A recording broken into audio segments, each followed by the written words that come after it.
What is up, everybody? Welcome back to another episode of Chicken Bone Alley, brought to you by SRI Performance, Stock Car Steel and Aluminum, RK Motorsports Consulting, Earl Ramey Racing Engines, and Profab Headers and Exhaust.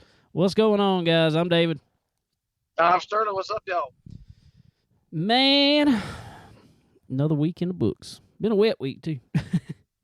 Yeah. Got to talk about weather, of course. Yeah, well, we had a lot of that.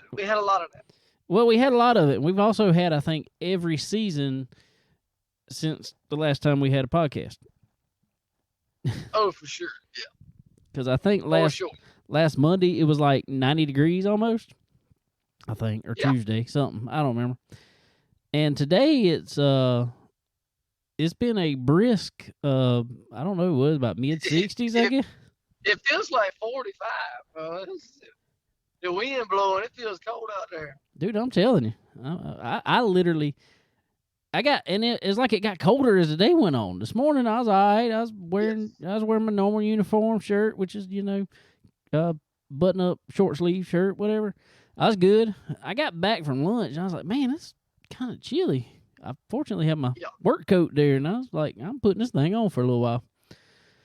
And by the time I look over and one of the other guys in the shop, he's an older guy, Jerry, Uncle Jerry, he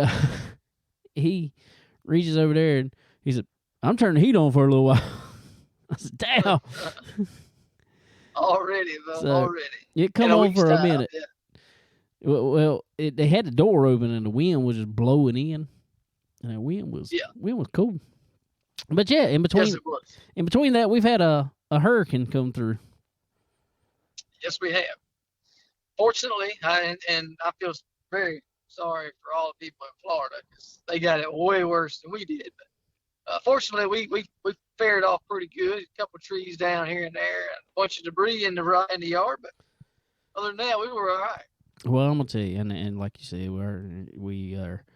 our hearts are with those guys down in and everybody down in Florida. There was a lot of damage down there. Even our buddy Tim Vins, who owns the NASCAR Camping World Truck Series truck that we were fortunate enough to sponsor the first of the year. He got home. He was at Talladega, and he got home, and he posted on Facebook last night that house was ruined, and he put a picture on it.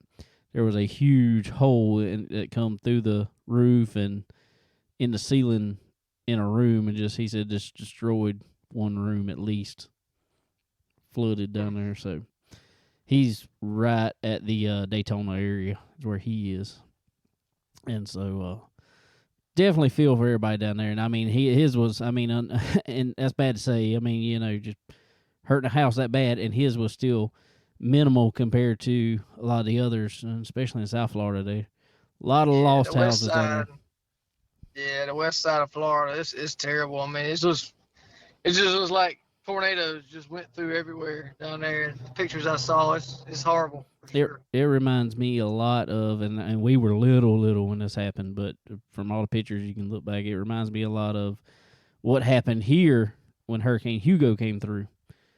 Right. And which was really bad.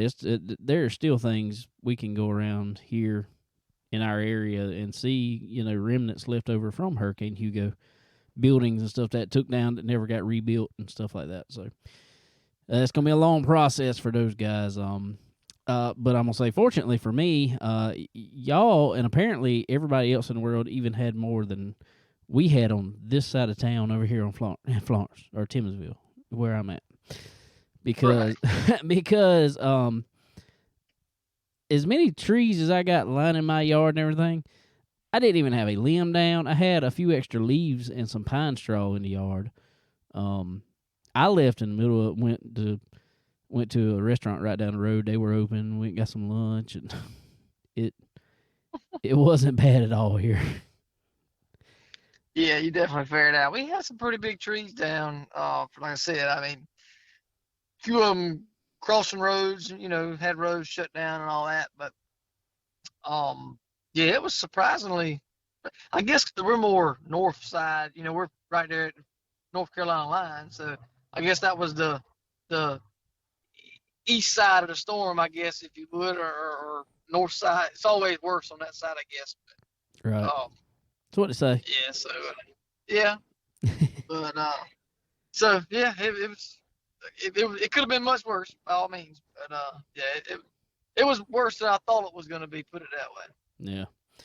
We were due for one. I mean, I hate to say that, but we have there was a long many years in a row there that we got affected by something, whether it be tropical storm, hurricanes, or leftovers from a storm and just flooding our area. Right. On up to 2015. That's when Jackson was born, and that's supposedly, I'm no doctor, so I ain't claiming to be, but this is what the doctor told me in there.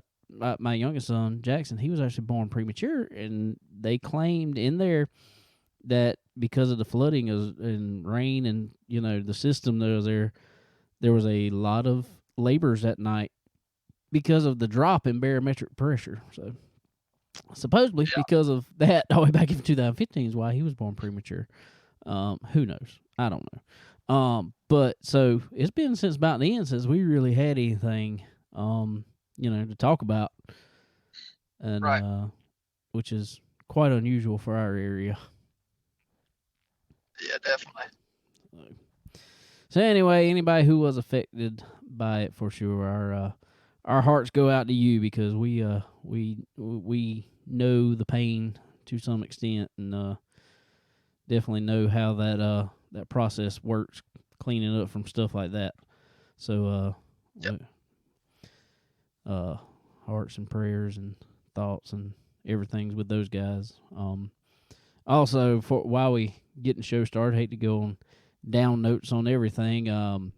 Before we get into anything, I really want to say that our hearts go out also to Rick Eshelman's family.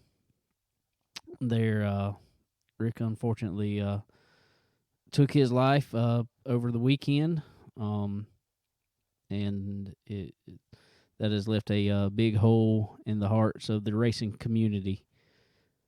Yeah, no doubt. I was fortunate enough to have him on the show, actually. Well, on a live, actually about a year ago, just over a year ago, up at Wings Etc. when we did a big live up there. Got to spend pretty much all afternoon with him up there, and got to talk with him afterwards at some shows we went to. And I mean, just one of the nicest people you would ever meet in your life. So our hearts definitely go out to his son Derek and the rest of his family and everybody that's affected by that in the World Racing Group, and all the co-workers that spent pretty much every weekend with him, and just gonna be missed by a lot of people. I mean, as a voice you heard every time you heard anything from the World of Outlaw late models. So right. It's a big hole. And just got inducted into the Hall of Fame, right? Yeah. So, just a few weeks back. It's terrible. Yeah, sure. Definitely. You don't ever know, man. I mean, you don't know what's going on in people's heads or lives or whatever. I mean, who knows underlying there? But yeah, just getting awareness out more, and trying to be there for people. The need that you don't necessarily always know when that is. Yeah, and I mean that we don't get it too much. We're fortunate. Our listeners have always been pretty cool with us, and but Rick was on a lot bigger stage than us. I have no clue what was going through his head, and not even trying to say that I do, but I've just seen a lot of stuff going around. Our listeners are always cool with us, and if we talk about something with people on social media and everything, everybody's really cool and don't get too out of line and everything. But man, I could just I couldn't imagine being in a spotlight like he is, or like either racers that are in these national series. Man, people are online bashing them all the time for anything. I mean, any little thing. Right. You say something wrong on there and they're bashing you. I mean, you hear Dale Earnhardt Jr. even he says something wrong on the broadcast, and people are, oh, that, look how stupid he is. I mean, that's ridiculous, people. And I don't know that any of that was going on, but I've seen stuff like that happen before. Man, just, it ain't hard to be kind. It don't cost you $1 to be kind. No, it definitely doesn't. And it seems like there's more and more people out there that just they just want to be negative, man. It makes them happy when they're negative, and it's bad, and you don't want to be around people like that for sure. But in that, like you say, in that kind of spotlight, I mean, it's everywhere, and it's hard to get away from.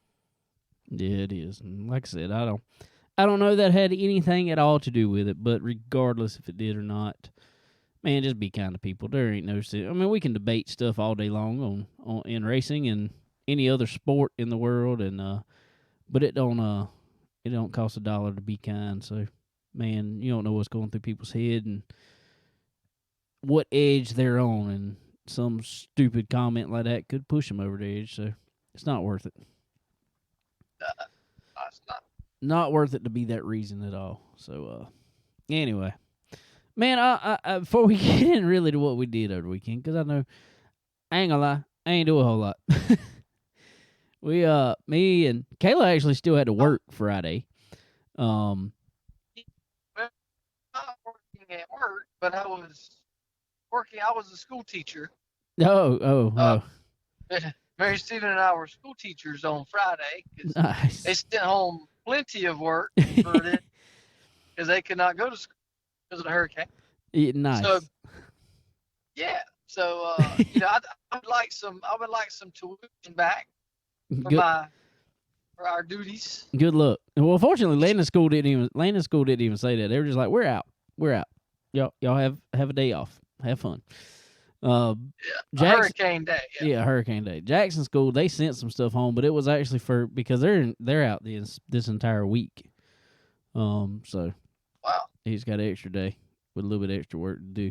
So nothing much. But before we even really get into that, I want to know if you've seen, this ain't got nothing to do with racing, nothing to do with nothing. Did you see by chance the videos that are going around social media of the guys that got caught cheating in the walleye tournament, Lake Erie walleye tournament? No, I did not. Oh, you've got to look it up. As soon as you get a chance, you've got to look it up. These guys won over $300,000 from this team fishing deal in I think it was Ohio, Michigan, somewhere up that area. Anyway, it's like Lake Erie. They fish Lake Erie, but we all know how big Lake Erie is.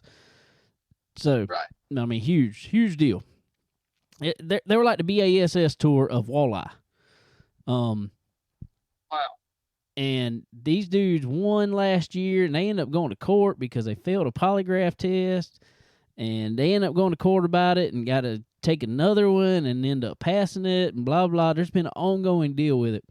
Well, this was the last tournament of the season for them, and the director, the one who weighs them in and all, he weighs them in. Everybody else has got 4 and 5 fish. Most people got 5 fish. They're weighing 8. I think the second place was 28 pounds, which was a good bit. But he had really big fish. All of them looked really big. The ones that looked like the ones these guys had, they were weighing in 19-ish pounds or so. These dudes come up, throw them on the scales, 34 pounds right at. A fish, a walleye. I said, dang. And they have a 5 fish limit. Well, they, in filming their regular thing, well, these guys some people are still got cell phone footage of it. All of a sudden, the tournament director's over there with him, and I guess he grabbed one of the fish, and something felt funny to him, I guess, or something. I don't know. Or I don't know how it went down. I don't know how they got caught on to this or anything. By the time he grabs his knife, cuts open a fish, dude's got 2 12-ounce pieces of lead in the fish, shoved down the fish's throat. Oh, my goodness. He's got walleye fillet. I guess that's how he got him to eat the lead. and just Yeah. shoved down it to add weight. All 5 fish had it in there, over 8 pounds of extra stuff. And them dudes are going off. Jesus. You need to look it up as soon as you get a chance. It is insane. It is insane. And dude just couldn't say anything. He's just standing there just looking at him. I mean, like, I've been caught. I mean, like, what do you do? How do you think you can get away with that? Well, they've been getting away with it for 2 years, apparently. I mean, people can't look at a fish and say, all right, this fish is, 30 inches long, whatever, and it weighs 20 pounds. All right, this fish is 30 inches long and weighs 40 pounds. Something's wrong here. Golly, that's crazy. It's crazy. I'll send you the link to some of the videos. There's multiple videos. Like everybody that was there was taking videos of it, and it was bad. It was bad. I mean, I've been looking over some stuff from it. They're supposed to be coming out tonight and having a video about announcing what's going to happen. I mean, they had law out there with them because people were saying, basically they were robbing everybody because if they've been doing that every tournament, which you can't go back and prove, but if they've been doing that every tournament, then man, think about how much money they've stole from people. Oh Lord, yeah. But they will, needless to say, no longer be allowed in the tournament. No, I think they're banned. I think they're banned from that. I think they're probably going to be pretty much banned from. Their name is out there so much already that their names will not be allowed in any fishing tournament. I seriously doubt. Yeah. Man, that's crazy. I couldn't sleep at night knowing I cheated like that. Yeah, I mean, that is unreal. That is. That's crazy. And I mean, them guys, fishing tournaments, them guys take it serious too, Jack. Oh yeah, you could tell on the video because there's some colorful language. We'll put it that way. Oh, these guys flipped out when they saw it, and I mean it's bad. It's bad. You have to check it out. Oh, but anyway, I don't know. One of them things. Oh. Yep. So, but anyway, guys, well, let's go to this week's edition of Hot Laps. This is Hot Laps, presented by SRI Performance, Stock Car Steel and Aluminum. All right, ladies and gentlemen, we are back with another installment of Hot Laps, and this week on the show we got Mr. Carl Altemeyer. What's going on, man? How you doing? We are here. Doing good. On a Monday. Yeah, I hear you there. After a good, rainy couple days over the weekend, we have finally made it back to a little bit of sunshine today myself. How about y'all? Oh yeah, we got plenty of good sunshine here. A little cold still, but we're dealing with it. I guess that's October coming for us, I guess. It's fall coming in strong. It's about time. I don't know. I felt like we had a rough summer. Me and Sterling were talking about it earlier. I felt like our summer was long anyway, so it's about time to cool down, I guess. Yes, it is.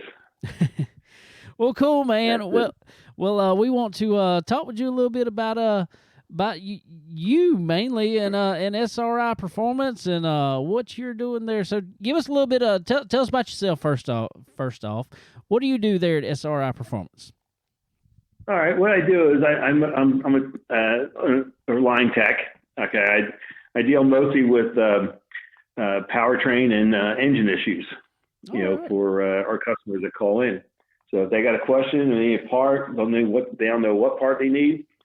I handle that with them. I'm mostly trained in engine building and driveline. All right, sounds good. So tell us, let's go back a little bit. First, where are you from, and how did you get your start in doing things like that? Well, originally I'm from Philadelphia. I moved out here in 2006. Before that, I had a speed marine shop where we had a speed shop, and we also did marine engine building and driveline components for offshore boat racing. Nice. So that's where I got my start in this. Well, I got my start when I was 16 years old, drag racing. Oh, wow. And it just kind of bloomed into engine building on the side. Then it became a business.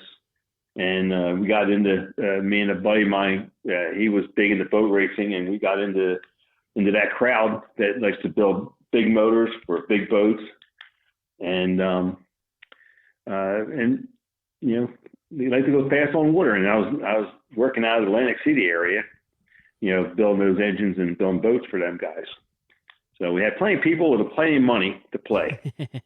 Nice. That's what boat means. It break out another 1,000. That's what I always hear. Yeah, exactly. And those guys would they started at 1,000 and then work their way up because it's just money didn't make it. Money wasn't an issue with them. It was just dealing with them themselves because they wanted it. They blow it up one day and they want it back the next. Wow. It was that kind of deal, but. After we had that established, I sold it to my partner, and I decided to move down here. Nice. That's cool. I had a nice invite from a very good friend of mine to come down and run his product development group for Zoom Performance products. We built clutches and rear gears. The brand's been around forever. Oh yeah. And I came in there. We designed and built all types of new products for driveline components, clutches and gear packs and transmissions and stuff like that. And after that ran its course, and I got a job at Robert Yates, and that's where this all started. The way it worked originally was Roush Yates decided to go with a retail store, and Roush Yates Performance Products. That's right. So they were looking at that venture, and I had a background in the speed shop business, and I knew parts. And so me and a couple of guys, they put us in charge of getting that business up and running. Actually, I brought in at the end of it, and when they already had established, and kind of helped out in growing it. Nice. And in 2017, that's when Greg Finelli bought out Roush Yates Performance Products and made SRI Performance out of it. So they just couldn't run you off, eh? They couldn't run me off. Nope. I've been down here probably out of 2 years or 3 years I worked for Zoom. The rest of the time I've been working for Roush Yates and SRI Performance, all doing the same deal. That's cool, man. That's really neat to follow stuff like that, and knowing the parts and engine side there, the Roush Yates stuff. How was it working with them? Working with Roush Yates. Yeah. Oh, it was great. It was great work with them. They wanted the whole business to succeed, and I think it became just too many irons in the pot in the fire for them, and they had to downsize a little bit and focus more on their goal, to build a world-class engine shop, and competing. So that's when they decided to sell the business to Greg Finelli. Oh.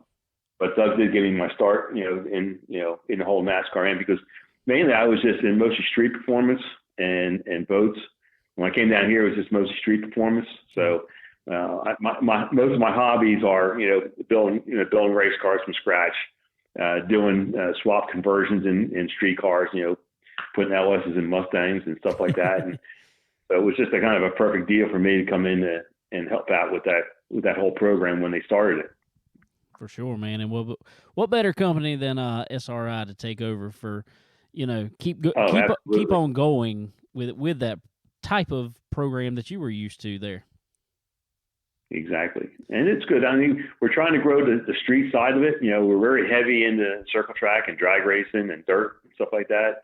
But street performance is a really growing market still for us, and we're trying to grow with it. Try to get more into it. It's very competitive because there's a lot of companies out there, a lot of small shops, a lot of big companies that work with that. So we just got to find our little niche and dig in. Well, tell us real quick. I know there's tons of parts that are bought from there on a daily basis. I know that.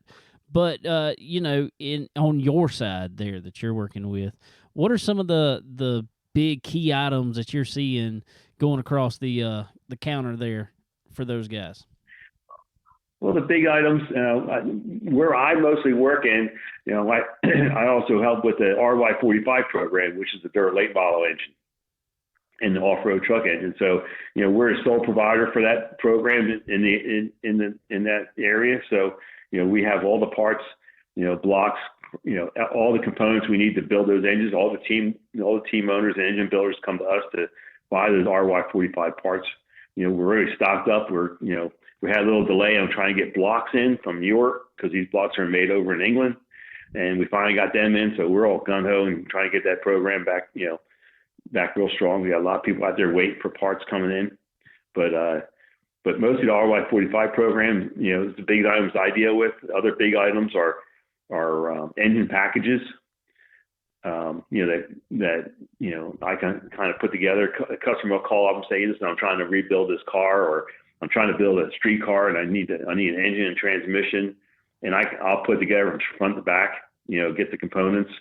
Put the whole quote together for them and see which way they go. Give them options on engine builds, and if they want to build themselves, or if they want someone else to have it built for them, then all you got to do is assemble it.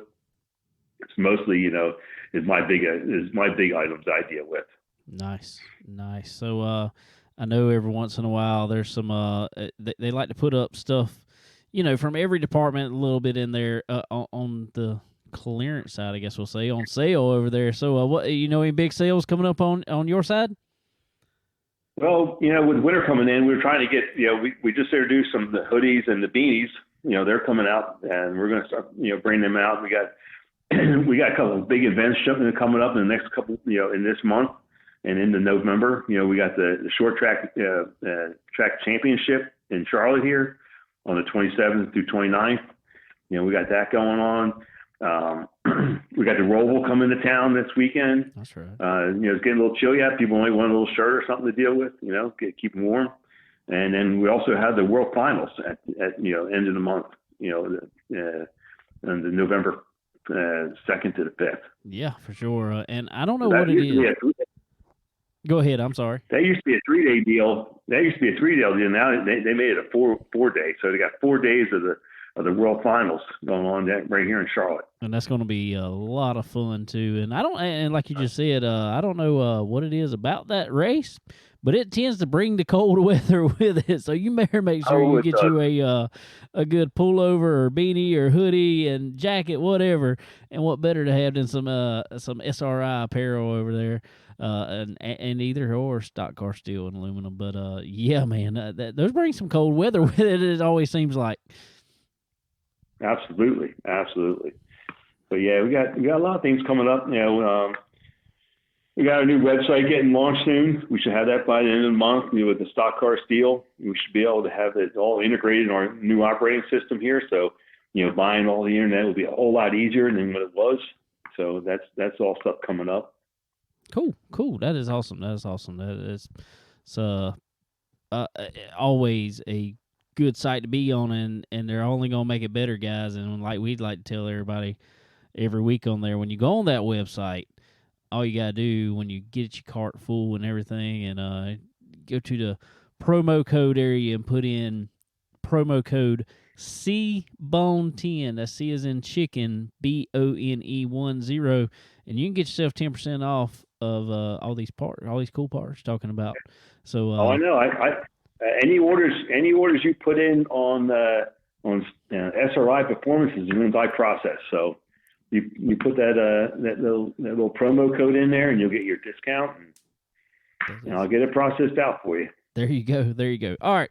Well, since we're talking about ordering stuff online, there, you being the engine guy and driveline guy there, what is something that if you had to tell somebody, when they're putting together a whole package deal, it's like, if they're just wanting your opinion on just in this driveline, what is something they might overlook that you're like, you need this particular part? What is just something that comes to your mind when asked that question? Mostly it's guidance on, what a lot of times they'll say, I want this, and this, and And I say, well, you got to make sure that the power your engine's making is something like that going to be able to handle. So biggest thing I have is making sure that what the customer is needing is going to, it's going to complement everything else going down the line. So it's not, besides, putting the right size camshaft in with the right kind of cylinder head, with the right valve train connected to it. All that stuff it's got to be put in correctly, and it has to be all, thought out completely from top to bottom. What your goal is, and how much, and what you want to achieve with that, and how much money you want to spend. There you go. That's usually the biggest thing. Is making sure that they're starting from trying to start right from the beginning and work your way forward, and making sure that everything you're adding to the project it's not going to be a weak link. Put it that way. That's right. And if they're going to put, if they put up an engine, they're going to build a 500 horsepower engine, but they put a stock clutch in it. I think, well, that clutch is not going to handle it, and you're using that transmission. So what do you want to do? You want to take some horsepower out. You want to spend more money and put a better transmission in. That's the biggest things they overlook is they say they want big horsepower, but they don't understand what it takes for the rest of the car to handle it. That's right, man. And guidance and knowledge like that is priceless, everyone, just to let you know. And that's one thing that you won't get at any of our competitors is someone that actually, I've been doing this for many years now, probably good 30 years. I've been, putting engines and things that weren't there originally, or making street cars, that shouldn't be on the street, but they're driving, just super horsepower stuff. And, knowing, what we have here, actually answering the questions on the phone, that not just taking part orders, say, hey, what do you need? I'm going to lifters and just give them a part number and they order it. You can actually call here and talk to one of our guys here, and we all have experience. We've all done the work, so it's not, you're not just calling here and ordering parts. If you need assistance, you need, to know, how to do something, most likely we have somebody here that can do it. That's right. Or I can do it, whatever it is. That's right. And that goes over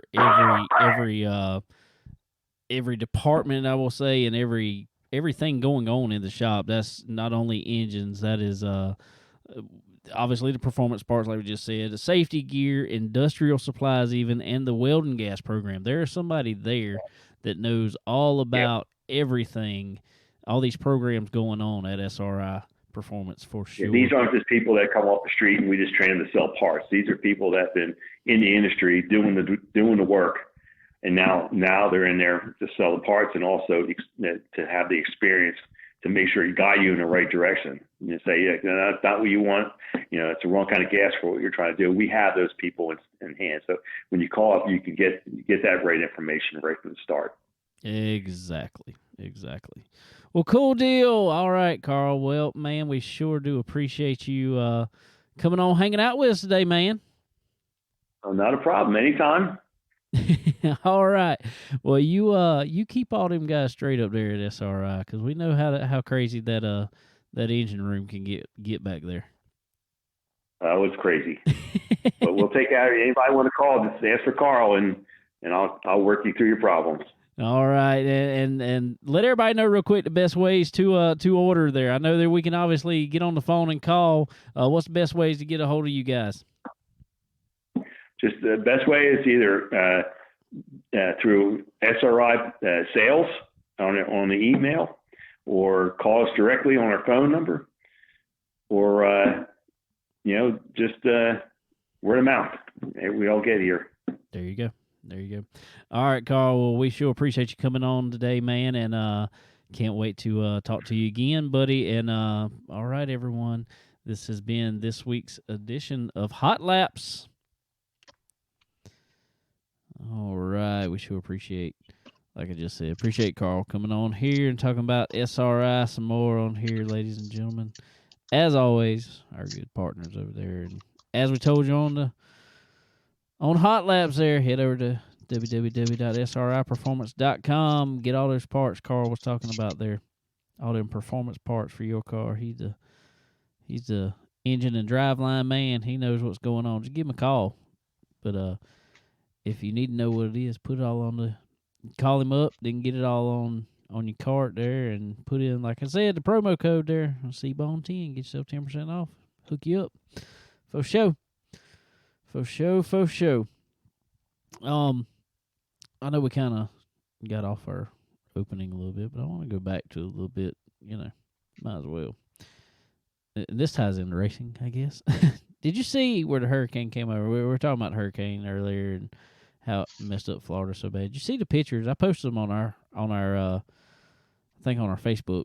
But see the pictures from where the hurricane went over Daytona International Speedway. Yeah. It looked like a big giant swimming pool almost. Yeah, literally did, man. I couldn't believe how much rain jumped there. Which I saw somewhere it was supposed to be like 15 to 20 inches. I think that's what I heard in Daytona area. Jesus.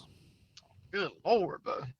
That's Which all that rain funnel, the banking and all that. I mean, everything just funnels it all in there. And, well, there's a.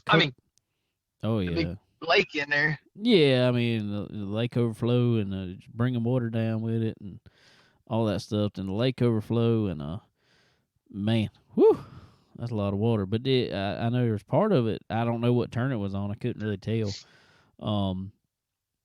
But the backside, the dirt and grass on the backside of the banking on one side of it, I'm going to assume whichever way the wind was coming from, probably there. But it knocked out a lot of dirt. They're going to have to go in and look like put dirt back up under the track. So I'm hoping it didn't erode away enough out there to kind of make it, because, I mean, I could easily make a dip in the asphalt wherever it is. Oh, for sure.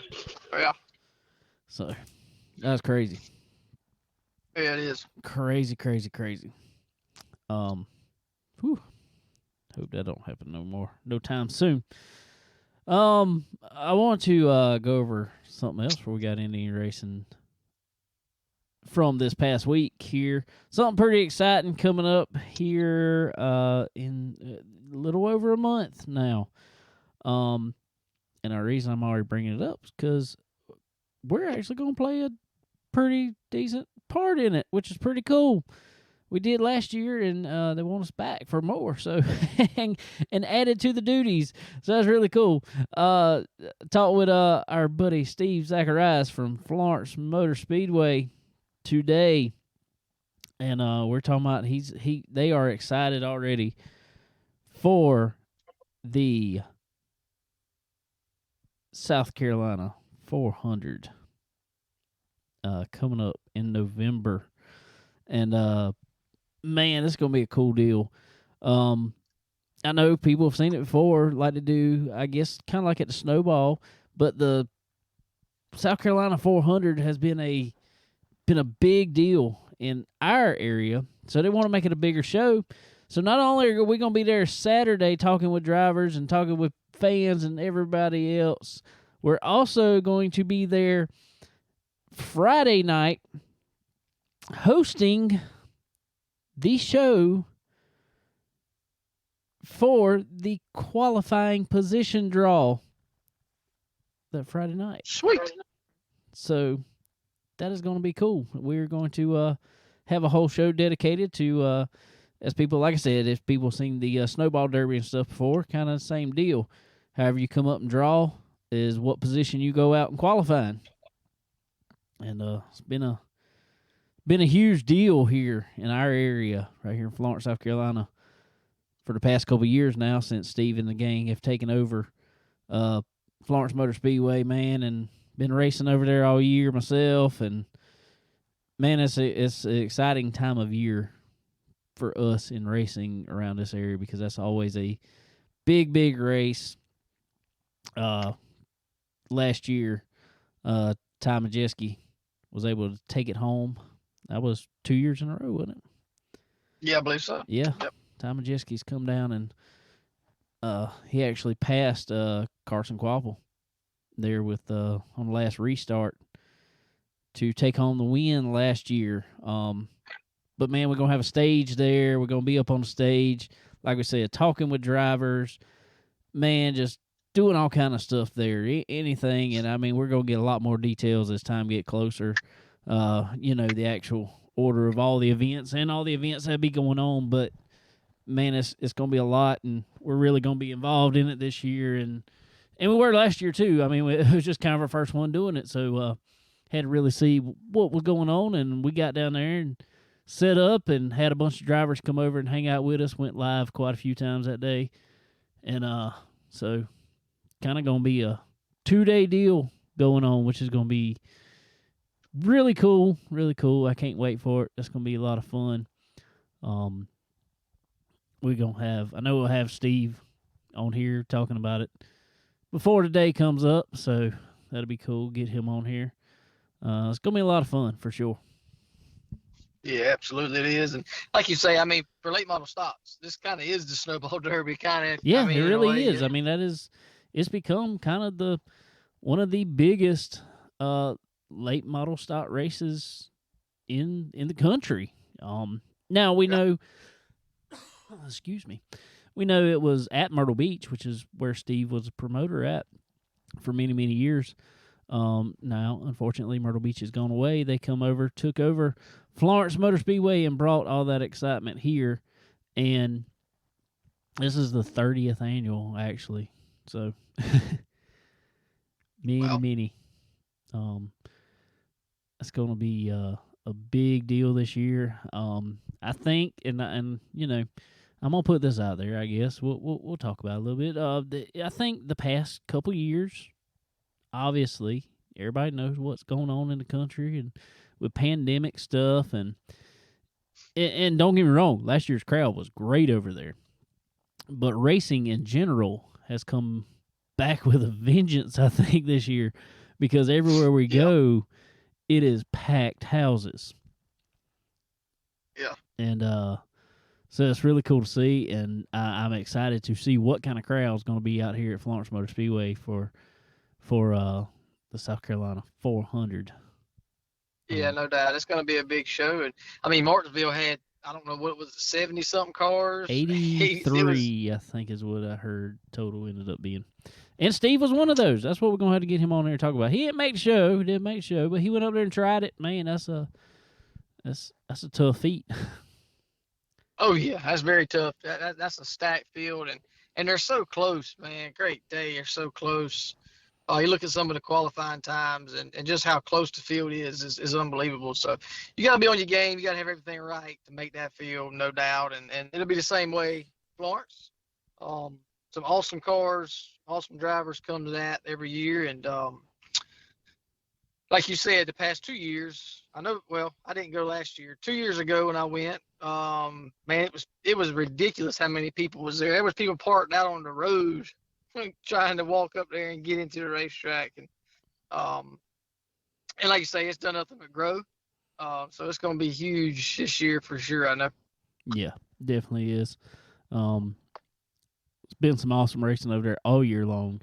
Late model stocks have put on a good show every week. Yeah, it's an awesome show there. I love it there. I love those cars specifically there because you can run too wide, and they put on some awesome racing, over there for sure. There's been more, and I've seen it in the past, but it seems like this year I've really noticed some guys working, and I ain't gonna say trying because they've done it. I seen Bryant Barnhill go out there and run a high line around the track. I mean, he's out way up there in the corners, somewhere that you've never seen people really run there before. And no. So the track is being insanely racy from top to bottom now, which is it really has. I mean, used to, like you said, you pretty much had to touch the left side tires on the inside wall to be fast there. But it's definitely changed for those cars for sure. Yeah, it's changed for all the I think for all the full size cars really. I've seen people make that work in which is cool because it gives options. It gives setup differences. And it's not follow leader. You can actually set up good racing that way and not have to root somebody out of the way to pass them. It just makes them for some really good racing. Exactly. And big race like that, long race, it's going to be even better because you'll see guys who want to conserve tires on the bottom a certain way, or if they want to conserve running outside, or see who can run really hard the longest on either line. That's always fun to watch and see who can make it work. Man, I've seen some big names already come up this saying they're coming to it. So, but we'll get into those a little closer to the date, like I said, to kind of confirm everything. You don't want to really do it too far out, confirming all these guys, then something happen. But hopefully everybody be there. Maybe we can get some of the guys on ahead of time to see what they think about going to it. So that's gonna be a fun time for sure. I can't wait. Like I said, I can't wait for the for all we're gonna be involved in this year. Chicken Bone Alley gonna be on there. Like I said, doing the qualifying drawing show, all that. It's gonna be a big 2-day race, pretty much again, instead of just a big single day. So gonna be a lot of emphasis on the Friday portion of it also. Yeah, which makes it worth everybody's time to come down and hang out for a few days. So that's cool. That's cool to see. And can't wait for it.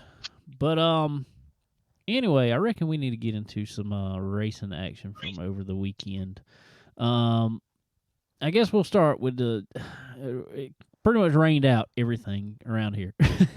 Just go ahead and let you know. Everything around here got rained out. Pretty much all the way up the East Coast got rained out. So we had some NASCAR racing to watch, is what we had to watch.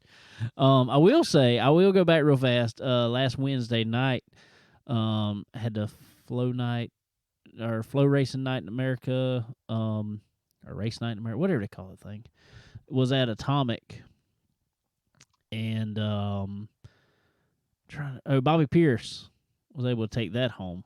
Really cool to see him. Cool race, always. But our buddies, Kel Mabin and Levi Morse, were in the support class in the Legend cars up there running with them. So they were on flow racing too. So get to watch them on there. They had an all right night. Track was by the time they raced on it, I think it changed a lot for them. I haven't really talked to Kel about it. I need to talk to Kel about it. Looked like there were just a lot of rubber already laid down on track and just really changed the handling for them, after a big, because they were after the super late models. Couple races after, because they had the super late models, then they had the modifieds. And I remember Casey Burdett won it, which he wins everything up there. So, yeah. So I need to talk with Kel, see what really happened. Yeah, they had an all right night. Not nothing to write home about, I don't think. I have to talk to him and see. But so that was pretty cool. So Bobby Pierce took home that. Then the Hillbilly 100 was the following night or Friday night. I can't remember. Friday night. And Young Money, Kyle Larson, was able to take that home. Yeah, that's not surprising. He didn't do too great. Well, he had a tire cut down at Atomic. But then he come back and made up for it, for sure. Yeah. So, anyway, get to a little bit of NASCAR action, I guess we'll say. Truck Series. I hate to whatever. I ain't trying to rain on whatever other parade. But I will say Truck Race was a really good race. Probably one of my favorite races of the weekend. At Talladega. Talladega is a tough one for me. It's either I really like the racing or I hate it. I don't know. But the truck race was a pretty good race. But what was probably shown most and was one of the scariest things I've ever seen happen at a racetrack was South Carolina's own Jordan Anderson. We're out there in Columbia area. Blew a motor, I'm assuming. Had to blow a motor, or every oil line on the thing come apart. 1, 2, I don't know. And his truck went up in a ball of flame like I haven't seen in a long, long, long time. Right. And that was scary enough. And all of a sudden, the truck's coming down. It's probably running, I don't know, what do you say, 40 mile an hour probably still? At least. At Yeah. least. And he couldn't tell where he was going because there was so much smoke and flames and everything else in the cockpit and all. And all of a sudden, they show an inside camera angle. Jordan's hanging out the truck while it's still running that fast. And it's headed towards a wall. And it hits the wall. And as soon as it hits, it kind of, I ain't going to necessarily say he pushed out. I'm going to say it kind of threw him out. It kind of looked like to me. Yeah, I To think kinda the momentum. Yeah, the momentum of stopping and him coming out. Yeah, I'm pretty sure it threw him right on out of there. Yeah. Threw him out, sitting on top of the wall, and he took off out of there. Man, first of all, we'll talk about that. That was bad. And I'm not going to criticize him about it by no means, because if something's on fire, I probably want to be out of it too. Oh yeah, I'd be freaking out. 100%. I want out of that thing, especially when I'm all of a sudden feel like I'm burning. Yeah, I can't breathe or whatever. Yeah, exactly. Yeah. But whew, I mean, I don't think there could. Man, I'm just glad that wall wasn't another 6 inches to a foot higher than it was. Yeah, for sure. That would have crushed him, no doubt. Yeah. So just glad to see him get out of it. That's my first thing. All right. Second thing is, we'll go into it. He got burned actually pretty bad. 2nd-degree burns on his face, neck, arms, legs. What it says, 2nd degree, 1st and 2nd degree, which is not comfortable. I can tell you that now. No. By no means. 2nd-degree burns are pretty tough. That's blistering skin and skin coming off, peeling off.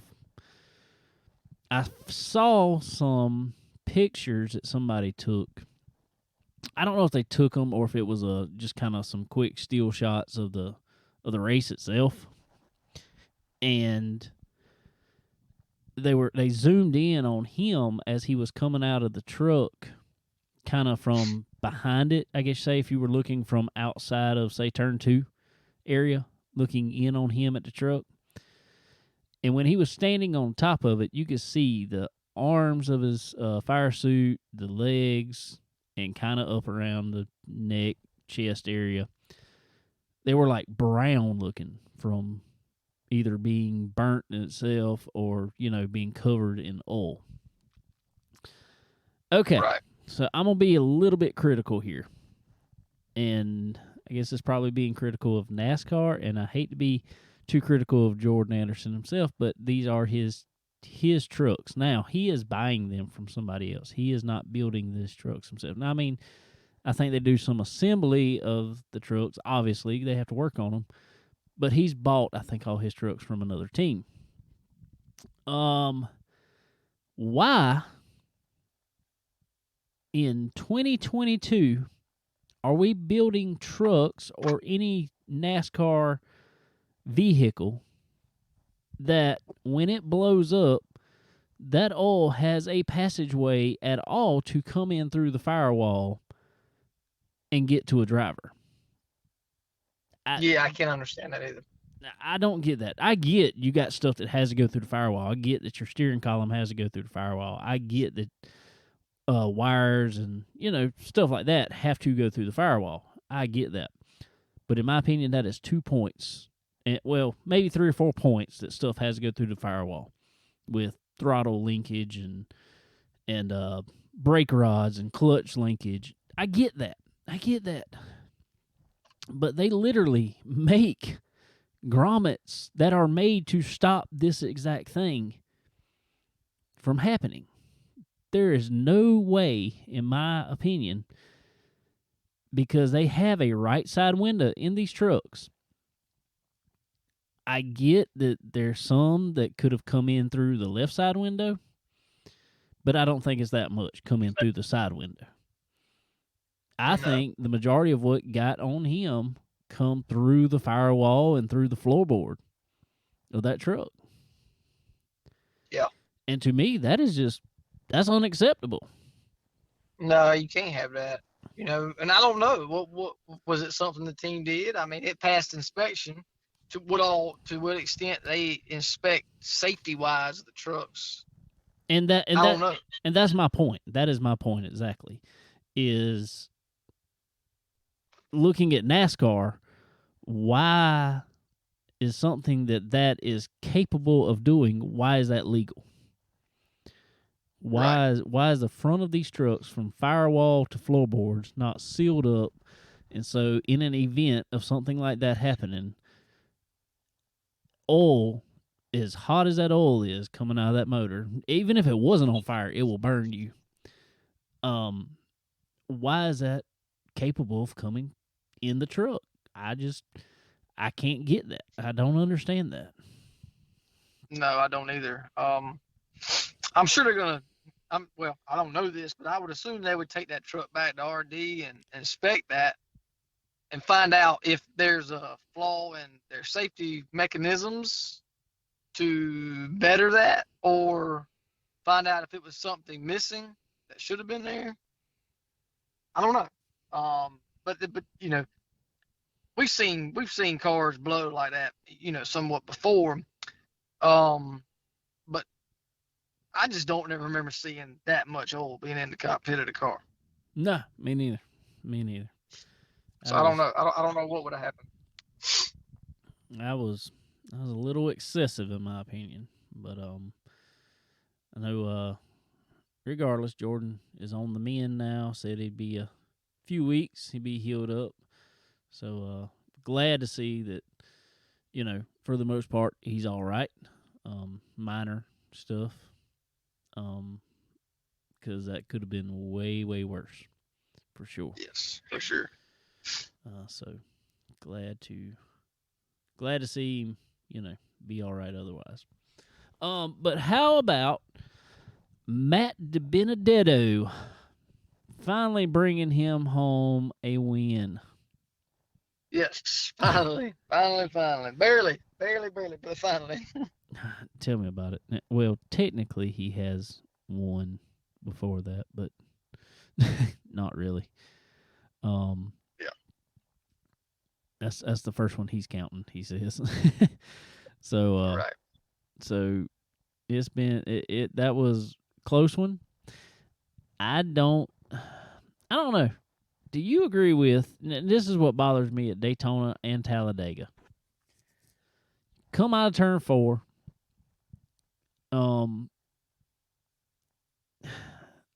Especially Talladega. We'll say Talladega for argument's sake, because the start finish line is after the tri-oval. Yeah. Should, on the last lap of the race, should there even be, when there's a wreck in the tri-oval, should they immediately throw the caution? And the reason I ask that, for safety's sake, I say yes, there should be a caution thrown. But I'm going to go on the realistic side of it. And one, when you throw the caution, you're honestly causing just more confusion. 2, I don't care if you throw the caution. When they're coming through the tri-oval, they are racing to the line, regardless if you threw the caution or not. Yeah, that close for sure. No doubt about it. You know, I don't like seeing yellows in the race by no means. And again, like you say, safety wise, okay. You know, but throwing a caution, throwing a yellow on the back straightaway or the front straightaway or whatever on the last lap, by the time the yellow is thrown, pretty much everybody that's going to be in the wreck is going to be in it, regardless if you throw the yellow or not. I mean, if the track's completely covered, maybe, I don't know. But I agree. I mean, nobody's just gonna slow down. You ain't gonna do that. We've learned from that. We've seen people do that before that, that and ended up costing them a win. But I I don't see where it would make a difference in that situation. Safety wise, I don't. I can't see where that would make a difference. So I say you should have left it green. I feel like there almost needs to be a line somewhere, and maybe say Talladega, that be at the pit road entrance. Maybe once the leaders pass that line, the only flag that is going to be thrown is a checker flag. Yeah. Yeah. I know that's got to put a lot of thinking into it, but like we're just saying, they're not slowing down anyway. You're not changing anything from the safety standpoint. They're going to come by wide open. As soon as they hit that start-finish line, they're going to slow down. I could see if the wreck was down in turn one after you took the white flag because of the field coming back around to it. I could see where you would need a caution there because more people are liable to come in and start wrecking, and you just hit a car that's dead stop. It would be horrible. Yes, I understand that. I understand that wholeheartedly. But I say... Didn't they a couple years ago have it to where, like, once they hit the line on the back straightaway, it was a line somewhere on the back straightaway, and once they hit that on the last lap, they would not throw a yellow on the last lap. Wasn't that? Am I crazy, or is that? No, it wasn't that. What it was there was a moving line, basically, that from track to track that made it an official race on the last lap. To that point, okay, yeah. If they whatever flag was thrown after that was the end of the race. They had it till up to a certain point on that last lap. That was with the green, white checker stuff when all that started happening, and they finally just changed it to the start-finish line was that line. Once they passed it, the next flag finished the race. And I don't know. I kind of still personally think that's the way it should be. Oh, yeah. Once you take the white flag, I think it should be that way. Right. It's just the judgment's made on it because, like, the reason I say that is because, like, I get it wasn't a multi-car wreck, but Mike Snyder spun out with 2 to go in the Xfinity race and kind of sat there on the back straightaway for a while. They never threw the caution for that. Right. And I like I said, I know he's out the way and stuff like that, but I don't know what you're really gaining by when they're coming out of the tri-oval, they start wrecking and you're throwing a caution because they're all coming across the start-finish line anyway. Right, exactly. And technically a caution, and this is my problem about it, technically the flagman never throws a caution. The flagman is only throwing the checker flag. It's just because the caution lights came on that it ended the race before the end of the race. Now, I am so happy for Matt DiBenedetto. He's probably one of my favorite drivers out there, just him personally. He's a really good guy. And so I am so happy to see him get a win. But he was not the first driver across the start-finish line. He was the driver that was ahead when the caution came out. Right, which is very difficult to pinpoint, in my opinion, when they're that close. Yeah, there was literally what I think it was. Looking at it, it looked like there was maybe 10 car lengths between where the caution came out and the start-finish line. Right. Maybe a little more than that. I mean, but still, it wasn't much. Not running 185 or whatever mile an hour. It ain't much. No. So I don't know. Glad to see Matt get his first win. But but I'm not a fan of throwing the caution when you're right there at the start finish line. Right. I think that should be just raced out at that point. Because technically they kind of throw. I get they don't want, and I guess their point is, and this is what I get, is that they don't want somebody that's, if there's two cars that have fell off from the pack half a track back, they don't want them coming racing around and plowing into a big wreck that's already on the front. Right. But I don't know how I ain't going to be the one to just sit there and say it's all do this, because I don't know how you police that or work that, make that work. If you have to throw a caution, afterwards, whatever. I don't know for something like that. But as far as for the race win, especially, man, I feel like at that point, it just needs to come to the line. Yeah, no doubt. So, I don't know. So, all good, though. I mean, it's, like I said, glad to see Matty D get him a win there. I felt like I really thought, and we talked about it the first year, that we really thought he was going to go back to this truck ride, get in a decent truck, and with the experience he had in the Cup level and as good as he did in the Cup level there, especially as last year, that he was really going to go back and do something in the Truck Series. Well, unfortunately, it just has not happened for him. Tons of, I guess we'll call it bad luck. Wrong place, wrong time. Blown motors, blown tires. Got in a bunch of wrecks. Just stuff like that. And it's how his whole season has been. So to see him finally make something happen has been good. Yeah, sure. So congratulations to him. Then on to the Xfinity race, where our good friend Derek Griffith made his first Xfinity start at Talladega.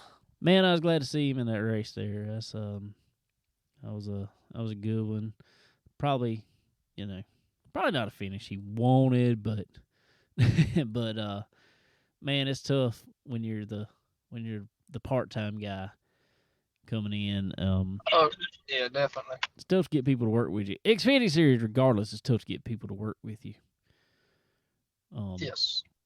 But that was a clean race. I will give them that. That was a clean race. Yeah, you don't typically see that. That is for sure. I don't know if everybody's gotten so scared of the locking bumpers thing there that has made it really clean, but I don't know. I mean, maybe that's a good thing. I mean, it's definitely a good thing for teams and not come home with a bunch of tore race cars. So. Yeah. But anyway, guys, speaking of tore race cars, if you got one, I know where you can get it rebuilt at. That's Stock Car Steel and Aluminum.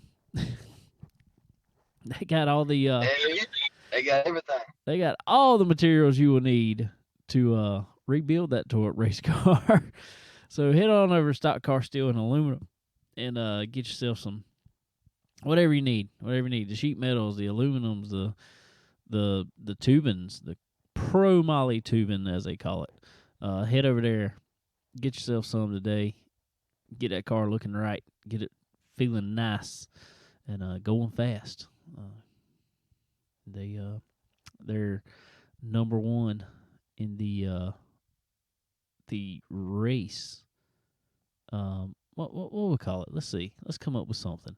They're number one in the race materials world. There, Yes, that'll work. That'll work. And everything else too. And everything else. Everything else, not just race. I mean, we like them because they're racing related, but it's not just racing related, guys. As we say every week on here, man, you want to build you a deer stand. It's that time of year too. Ask me how I know. Because a daggone deer run into the side of my truck last week. Oh no. I think I won though, but he wasn't sitting there. Well, he might have won actually. There's a dent in the side of my truck, and I ain't getting no meat from it, so I guess he won. Yeah, he won. I wonder if I can get some materials from there to take the dent out the side of my truck. Hey, you might can. Might can. Who knows? But anyway, guys, you can build deer stands. Go shoot that deer. He was a nice deer too. He looked about like a 6 point or so, from what I could see, really fast. Kind of in. I didn't see it too. He was like right at my right front tire, and he run into the bed right in front of the right front wheel. I mean, right rear wheel. Can't have nothing. No. Fortunately, we got a body shop at work, so I went out there with we got a puller, I guess it is, like a metal puller, but instead of this one having a screw in anything, this one has suction cups on it, really powerful suction cups. So we went out there and popped a good bit of it out, you know. That works good. I know that. I've used it a time or two myself. Fix that. We pulled some dents out of a pontoon one time. Yes, we did. But yeah. So go get your materials, guys, from Stock Car Steel and Aluminum, from anything you need. And also on the mend this week, we talked about Louis last week, but he's on the mend this week. Our buddy Earl Ramey at Earl Ramey Racing Engines. Glad to see he's doing better from a little bit of a overhaul he had to get there in the hospital last week, but he is back home doing good. Probably yelling at everybody on the cell phone. But y'all head over there and get yourself some power under your hood from Earl Ramey Racing Engines. You will not regret it. Somebody put out last week. I remember this last week. Somebody put out on Facebook. Best place to get or who's got the absolute best, how did they put it? Who has the best crate motors? Which engine builder has the best crate motors around? That's what they put. And I went on there, and I was going to type, without a doubt, Earl Ramey Racing Engines. And I did type it on there. But I went and looked at comments. I wasn't the first one to say it. There was probably 20 or more comments on there saying Earl Ramey Racing Engines. Yeah, they're the best. That is that's some of the best advertisement you can get right there. So that's cool to see. Yeah. Cool to see that our guy was number one on everybody's list, not just ours. So head over there and get you some power from Earl Ramey Racing Engines. And also, you know, when you get it on that chassis dyno at Earl shop and see what's all making the power there, throw yourself some Profab headers on that thing. Make it good and fast. Good and fast. And look good, too. And look jam up for sure. That polished stainless, man, you couldn't think of anything better to look any better on that car under the hood. And as their slogan says, they are quality that wins. So there's a reason. And it's not just the materials that they use. It's not just the way that they build it, but it's also the people that build it over there. They are top-notch folks over there. So y'all head over to Profab headers and exhausts and add a little bit more horsepower under your hood.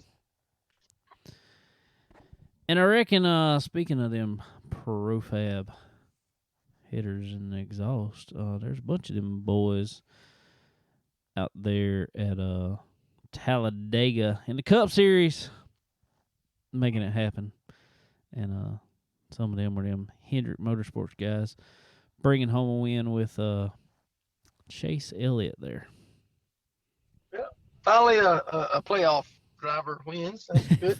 Finally. Speaking of playoff drivers, though, a little bit of news didn't touch on. Alex Bowman this week had to sit out. Concussion-like symptoms, and he was a playoff driver. He's been given a waiver but he's gonna have to come back and essentially win. If he's able to make it back, he's got to come back and essentially win to make it to the next round. Yep.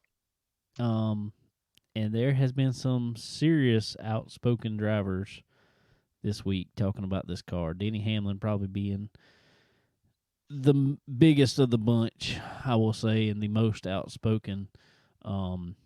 Saying him and Kevin Hart. Sure, yeah, for sure.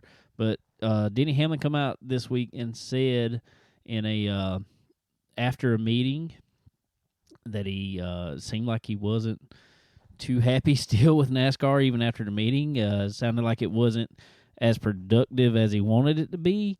But he basically he told him that the car needed to be redesigned, and somebody kind of asked him, what part of the car needed to be redesigned. He said the entire thing. He said, you can call it the next gen if you want to. I don't care what you call it. But the car needs to be redesigned. Front, middle, rear, everything on the car needs to be redesigned. Apparently, they're thinking it's just too stiff and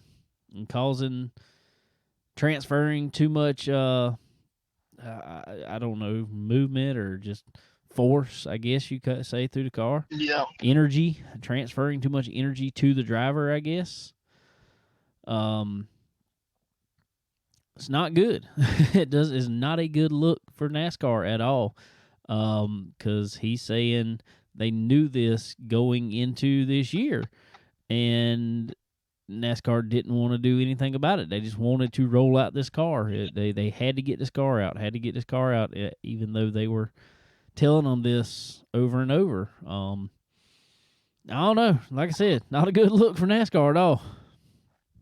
No, it's not. It definitely, and we heard, talks about that kind of going in to the car or to them running the car, but everybody, they seem like they kind of try to just wipe it under the rug and try not to make it a big thing. Now it's coming out because these guys are getting hurt. I mean, there's been a lot of concussions and concussion-like symptoms this year for sure. And if there's been that many that have been, talked about and obviously put out there with Kurt Busch and now Alex Bowman, how many do you think's been, swept under the rug and guys like, nah, I'm good. I can make it next week. I'll be good. And, right. I don't know. I mean, I'm not a I'm no physicist or engineer by no means on knowing how that works. But it's not hard to figure out. Saying that the guys feel the hits a lot harder, it just seems like they're building it stiffer. And I could see, I guess, probably how that would be. Just my way of thinking. I don't know nothing about the car. I've seen it on track, seen them somewhat up close, in the garage and stuff. But it's, I guess, because they tried to make it somewhat modular, I guess we'll say, with putting the where they could bolt on the front clip, bolt on the rear clip, stuff like that. I guess they had to stiffen up everything else to try to make that work. Maybe. I don't know. Maybe so. You deal with a lot of fabrication and stuff like that. Is that how you would approach that? That may be the case. Like the frame of the car, the frame railing. Maybe that's got to structurally be more rigid, I guess, to hold up the clips. I don't know. I'm not real sure of all that either. It's hard to say, but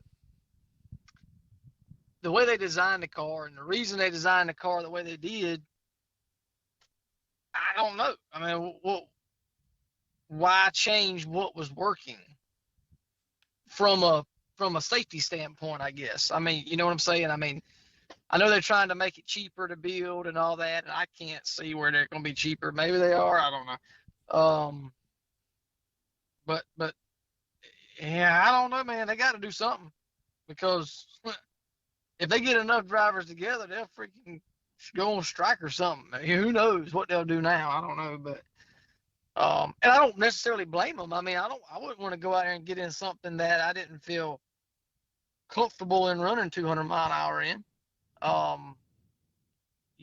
mean, they need to listen to the drivers, I guess, in that sense. If that's, I mean, I don't see why they would be complaining about them if there wasn't something wrong. And a lot of younger guys, kind of like you said, that if they get hurt, they just ain't gonna say nothing about it. They don't want to hurt their name, or they may feel like they don't have say so, if you will, in to NASCAR. I don't know. But the veterans that have been in there a long time, that are getting closer to retirement, they ain't gonna stand for it. Don't sound like.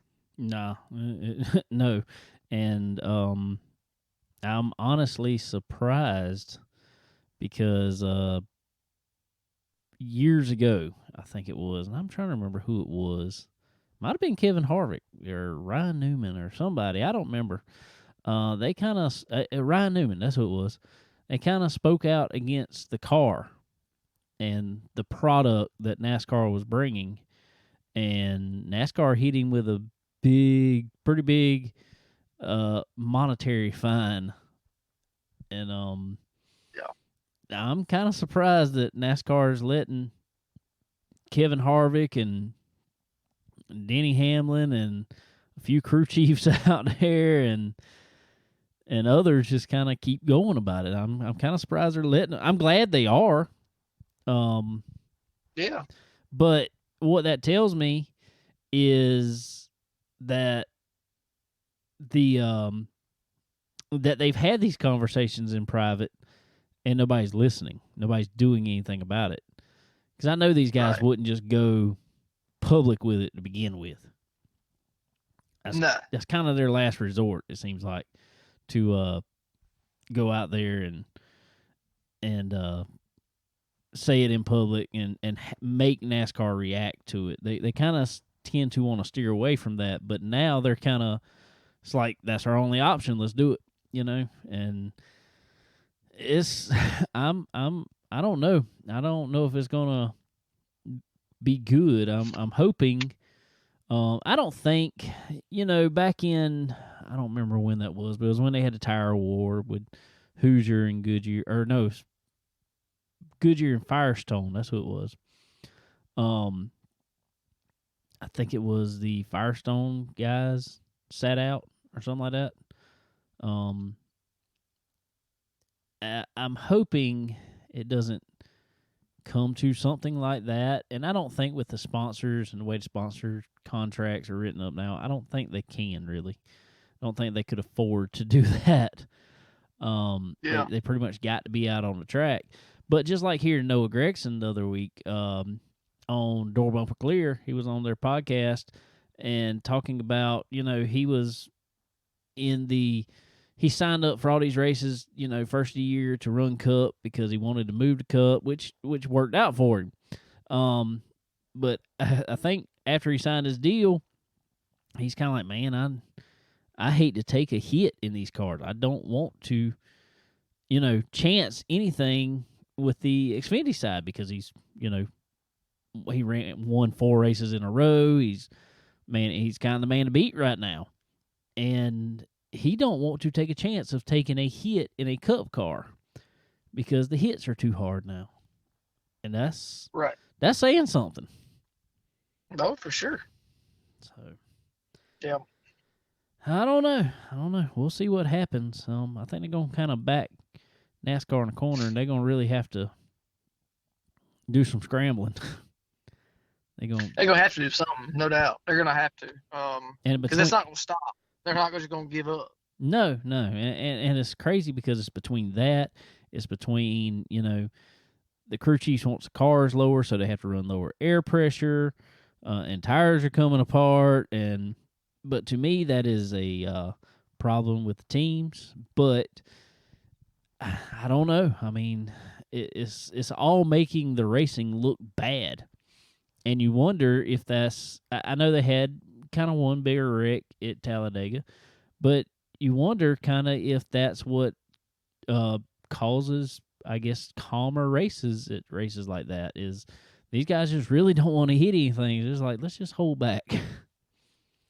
Oh, that's got to be in the back of their head. I mean, knowing what they've seen and what it feels like at Darlington, what's it gonna feel like at Talladega? You know, I mean, that's got to be in the back of their head. I know these guys are, you know, most of them don't have fear, but that's got to be there. I mean, that's natural. So, well, it's yeah, when you start hearing enough people talking about it, even if you haven't hit yet, and you start hearing enough people talk about it, it's like, I don't think I want to try that. yeah, exactly. So I don't know. We'll see. But anyway, congratulations to Chase Elliott there.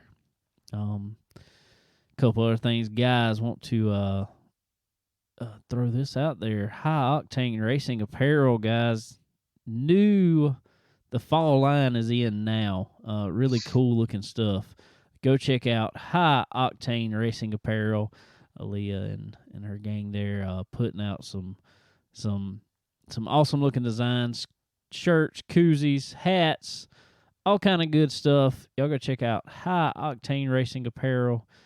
Go order you some today. Tell them we sent you over there. Also, MPM Marketing, guys. If you are in the racing industry or looking to get in the racing industry, looking to become a driver yourself, or looking to move up in the racing world, as we all have wanted to do at some point in time, you've got to put yourself nowadays with the people who can market you the best. Because nowadays, yes, driving talent is a lot of it, but you have to learn how to be marketable. And what better way to do that than with MPM Marketing? Tanya McAllister over there. She's the best at it. She's been in the game a long time. She knows it front and back. Knows the people that you need to be in front of. Knows the teams you need to put get eyes on you. So what better way to advance your career than getting with MPM Marketing? So y'all go check her out for sure. But anyway, so up next, guys, I've got a race this coming weekend. It will be on Jackson's birthday, actually. He will be, good Lord, oh, God, he's going to be 7 years old. Yeah. I'm getting old. Getting old. So anyway, his birthday is Saturday, and we will actually be racing Saturday at Dillon Motor Speedway. He's having a little party on Sunday at the park. I think it is a little thing over there. So we'll be running the legend car. Last time we ran, we was close. Brought it home second. Connor Lee. See if maybe I can squeak one out before the season's over. Yes, sir. This is it. Here it comes, man. It's gonna be this weekend. I hope so. Hope you're right. I know the weather is looking great for it. Looking great in this area. So y'all need to get out to a racetrack. Go hang out. I think high Saturday, 70 degrees. That is absolutely perfect weather. Oh yes, sure is. So what all you got coming up? Anything? I don't know, man. Same old, you know. I plan on doing nothing, and then I seem like I do everything. So, you know, there's never enough time for any, you know, anything. Seems like, but yeah. So we'll just see. You know, I just take it as it comes and enjoy every minute. There you go. There you go. Well, cool deal, ladies and gentlemen. Well, we always appreciate, as always, all our fine partners, as in SRI Performance, Stock Car Steel and Aluminum, RK Motorsports Consulting, Earl Ramey Racing Engines, and Profab Headers and Exhaust Loan, MPM Marketing, High Octane Racing Apparel. And ladies and gentlemen, also head over to Checkered. They are the race hub. Get yourself on some racing social media. That's the best kind of social media. It's kind of I look at all day anyways, racing social media. So head over to Checkered, get on there, follow us, follow all the cool drivers on there, follow cool media personnel on there. Everybody, it's a cool deal for sure. Also, Forward Bite. I think our friend Cole Train Vanderheiden kind of finished up his season this past week. Not the result he wanted, but in his first year in a 305 sprint, man, he had some wins, a lot of seconds. I mean, top fives, top tens galore. You really couldn't ask for a better rookie year when you're moving up class like that. So, awesome job to him. Congratulations. I think this race was one of the first races they actually had to drop out of, and all that really happened was saw it. Somebody kind of spun in front of him. He hit the brakes, got sideways, and somebody kind of ran inside of him, which I think bent a header tube on his car when they got into him.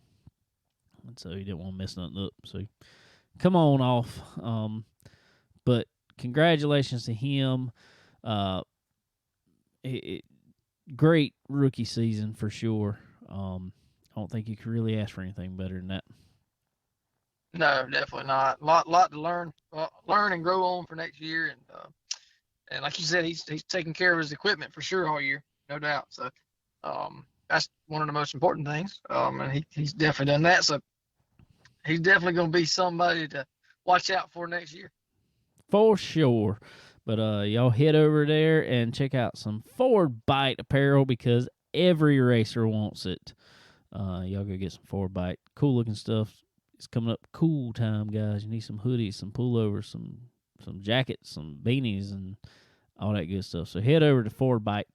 Check out some really cool stuff. But anyway, guys, well, I reckon that's going to do it for us this week. But we appreciate y'all coming on and hanging out with us and getting here once again. But y'all head out to if there's track racing near you, be sure to head out there, support those tracks all you can, and go have fun.